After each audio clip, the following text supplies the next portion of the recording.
Bonjour. Alors, comme ça, on vous a diagnostiqué la sclérose en plaques. Eh bien, bienvenue au club Fuck la CEP.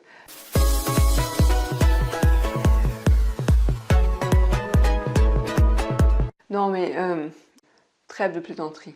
Quand on nous apprend, en général c'est le neurologue, hein, au terme d'un long parcours, souvent, ça dépend des personnes, mais pour moi ça a été des années sans savoir de quoi je souffrais.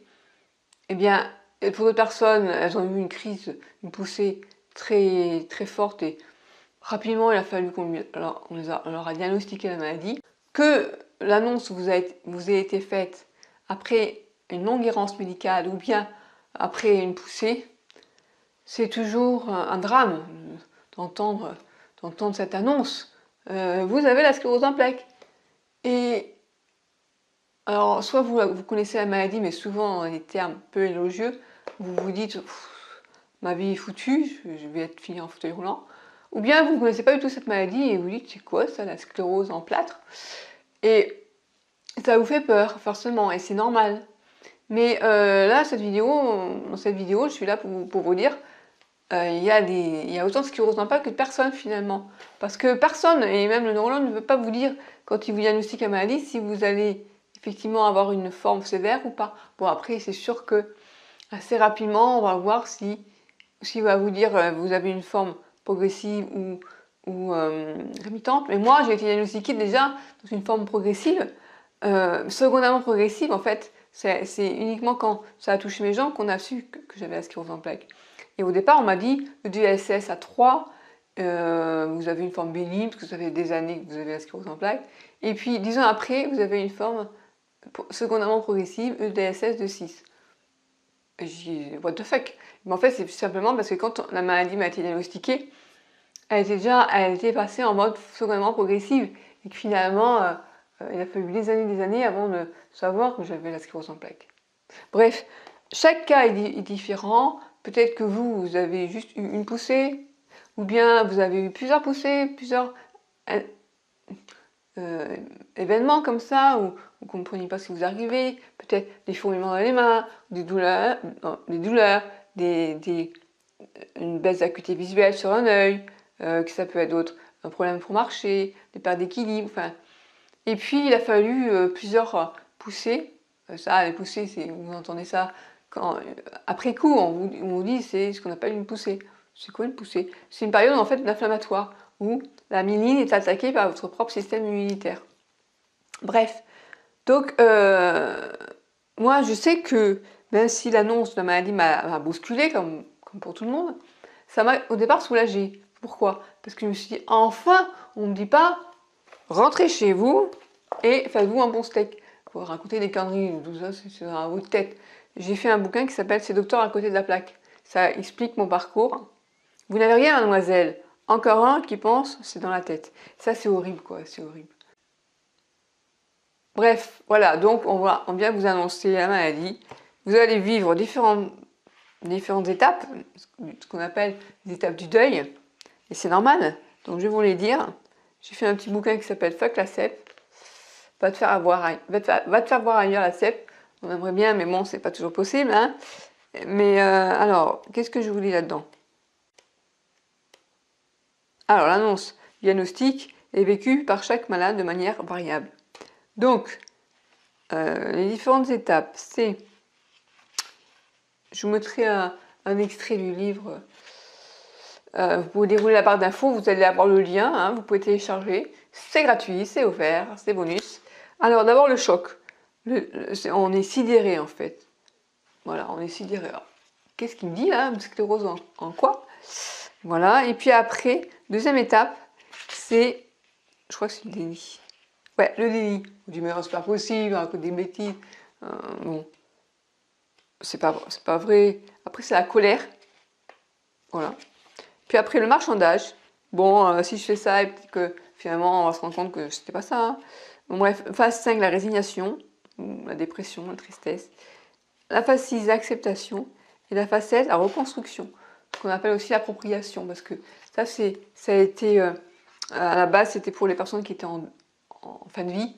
Et là, ma maladie chronique qui s'appelle la sclérose en plaques, on ne meurt pas, sauf très très rare exception. Hein. Mais ça, on n'en parle pas parce que c'est tellement exceptionnel qu'on n'en parle pas. La sclérose en plaques ne fait pas mourir. Donc il va falloir vous la coltiner toute votre vie. Et c'est pas mieux. Non, mais je fais ça. C'est mon humour, voilà.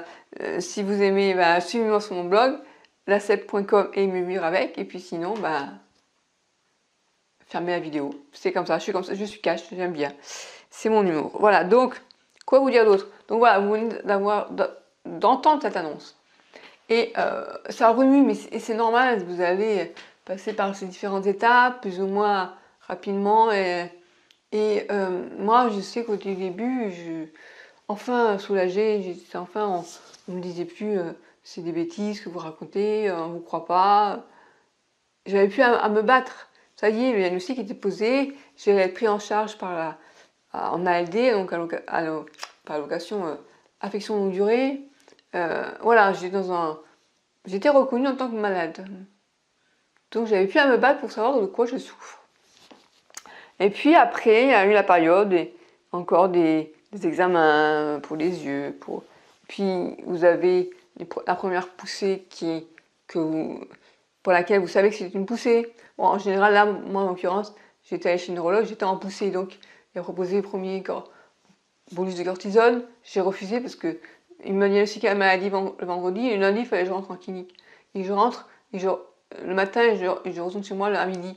Heureusement, j'ai refusé parce que moi, je supporte très très mal le bolus de cortisone, c'est-à-dire que ce sont des cortisones données à très forte dose pour permettre d'accélérer la rémission, comment dire, la fin de la poussée, en fait, pour permettre d'avoir une période de poussée moins longue. Donc on va... oui, parce que comme je vous disais, une poussée c'est l'inflammation, donc c'est la myéline qui est attaquée, et donc pour raccourcir ce temps de l'inflammation, on donne la cortisone à forte dose, 1 gramme. À l'époque où je le faisais, c'était 1 gramme par jour. Moi, à un moment donné, pendant 5 jours. Et au final, j'ai attendu 2 mois. Après, je suis allée voir un autre neurologue qui, lui, m'a pris en clinique pendant 5 jours. J'ai fait un test pour voir si j'étais pas allergique. Enfin, non, plutôt, non, pas un test.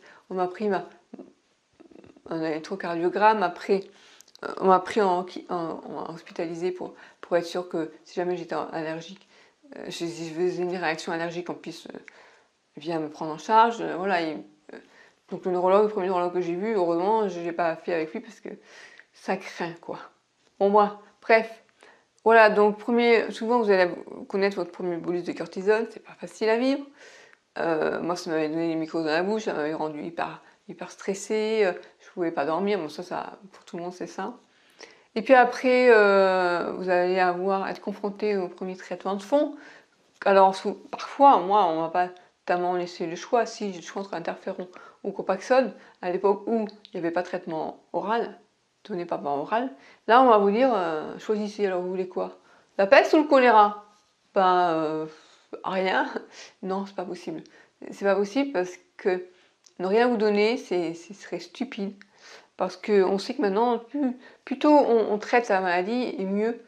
Et plus longtemps on repousse le risque de passer en seconde amont progressive ou le risque de séquelles, quoi. Parce qu'en fait, si vous ne faites pas de traitement, vous risquez d'avoir une fréquence de poussée comment dire, d'avoir plus souvent des poussées.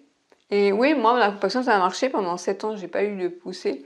À savoir, est-ce que c'est la Copaxone ou est-ce que c'est le fait que je suis passée en mode progressive? Je pense que c'est un peu les deux. Et maintenant, ben, j'attends qu'on me donne de la biotine, parce que c'est le traitement qu'on donne pour les formes progressives. Voilà, mais bon, on me dit que ça ferait depuis que j'ai 12 ans, je trouve parce qu'il fait un peu chaud, que j'aurai la sclérose en plaques, donc en forme progressive au bout de 20 ans. Combien ça fait? 8, 9, 10, oh, plus, 30 ans. Ça va, quoi, j'ai pas trop à me plaindre. Et puis quelque part, je vais vous dire, je vais être honnête avec vous, finalement je me dis, même si j'ai râlé, même si j'en ai fait un bouquin, c'est les docteurs à côté de la plaque qui n'ont pas vu ce que j'avais, c'est pas plus mal. Parce que si à l'époque de ma première poussée, ma première névrite optique, on m'avait dit c'est la sclérose en plaques, il n'y a pas de traitement, il n'y a rien, il faut attendre, ça vient d'Israël, la Copaxone c'était ça, pour les premières. personnes qui en ont bénéficié. Mais ça m'aurait mais ça m'aurait cassé, ça m'aurait tué quoi. Parce que j'étais pas prête à accepter cette annonce. Donc au final, j'ai vécu dans l'insouciance pendant des années. Même si c'est vraiment difficile, à un moment vous êtes impoussé, vous qu'est-ce qui se passe, mais ça vous disent bon, ouais, vous avez des vertiges, ça se passe spasmophilie, vous avez des picotements dans les mains, c'est un manque de vitamine B machin. Sans faire de prise de sang, vous savez dire que c'est une carence en ça, vous êtes fort, hein. Bref, donc allez télécharger les extraits de mon livre, ça vaut le coup d'œil. J'en ai entendu des vertes et des pas mûres. C'était assez n'importe quoi.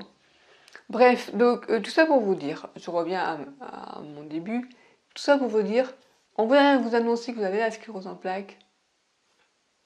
Vous n'allez pas être bien au début, c'est normal, ça perturbe beaucoup. Est-ce qu'il faut que je le dise à mon employeur, à mon entourage? Est-ce que faites comme vous le sentez, et en tout cas, comprenez bien que ce n'est pas vous dire que vous avez la sclérose en plaques, ce n'est pas vous dire que votre vie est foutue. Non. Il y a des formes bénignes de sclérose en plaques, il y a des formes, bon, il y a des formes sévères aussi, mais soyez confiants. Et ça se passe beaucoup là-dedans. Si vous gardez l'espoir que ça va aller, que ça ne peut que vous aider. Donc moi sur ce blog, lacep.com et sur mon nouveau blog mieuxvivreavec.fr, eh bien je vais tenter de vous apporter mon témoignage, des synthèses de mes lectures pour vous aider à mieux vivre avec votre maladie chronique. Voilà. Donc cette vidéo c'était justement pour les personnes qui viennent d'apprendre qu'elles ont la sclérose en plaques. Voilà. Alors si vous avez une forme progressive, j'ai aussi écrit un petit bouquin, là je ne l'ai pas là, sur les formes progressives. Et pareil, il faut garder le moral. Même si c'est vrai, c'est pas facile. Voilà. Allez, je vous dis à bientôt pour une prochaine vidéo. Bye bye.